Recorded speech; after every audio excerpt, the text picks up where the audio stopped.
Jimmy Taylor created history in addition to making a spectacular run. The Tennessee-based pro mod star broke both ends of the door slammer world record and became the first driver to ever surpass 240 miles per hour in the 8th mile earlier this week at Maryland International Raceway with a spectacular 3.387-second, 240.29 miles per hour blast in his twin-turbo 69 Camaro. It was the kind of pass that, when bold discourse meets courageous action, suddenly changes the perception of what racers think is possible. Taylor stated, "We were going to be content with a 3.39 with a 9. We were thrilled when the scoreboard came on. That's 5 numbers we acquired from our last pass. It's challenging to do it quickly. However, there was still a lot more in the data when we examined it. From beginning to end, Taylor's historic run behind the wheel was a battle. After a forceful launch, the Camaro carried the front wheels and veered left into the wall before violently correcting itself by snapping back right. To be honest," he remarked, "I was going to lift because the car was going left and the wheels were carrying in the air.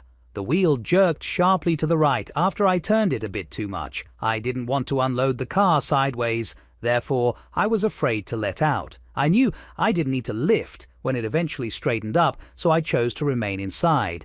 I was aware that it was on a lick." He crossed the finish line taking out a cone on the right with the parachutes, the final punctuation mark on a run that will live in infamy. For Taylor and his tuner Carl Stevens Jr., the album served as proof of concept rather than just a standard. "For us, it was huge," Taylor remarked. "That has been the objective, to break records and pursue the Winter Series title. I believe we are a clear favorite, but I'm not claiming we'll win all 3. It has been a wild response. The internet has gone crazy, with comments, memes and more. It has been incredible. Soon enough, that next objective will arrive." In order to position themselves in a class by themselves, Taylor and his crew will now focus on the Haltech World Cup Finals, where they will try to make the first ever 4-second quarter-mile pass in a door slammer. Taylor declared, "The quarter-mile record is what we want. We want to be the first to run 4 seconds in the quarter after being the first to reach 240 miles per hour and the first in the 3.30 seconds. To be honest, if the chassis holds, I believe it has a 3.29. The task involves more than simply strength or courage. It also involves the unknown. It's unsettling. Nobody has ever been there," said Taylor. "I've been phoning Frank Papp at Hoosier to find out if the tires can handle it. That is our main concern. On data, we have observed 280 miles per hour. To make the quarter-mile calculation work, we simply had to get it into the 3.30 seconds.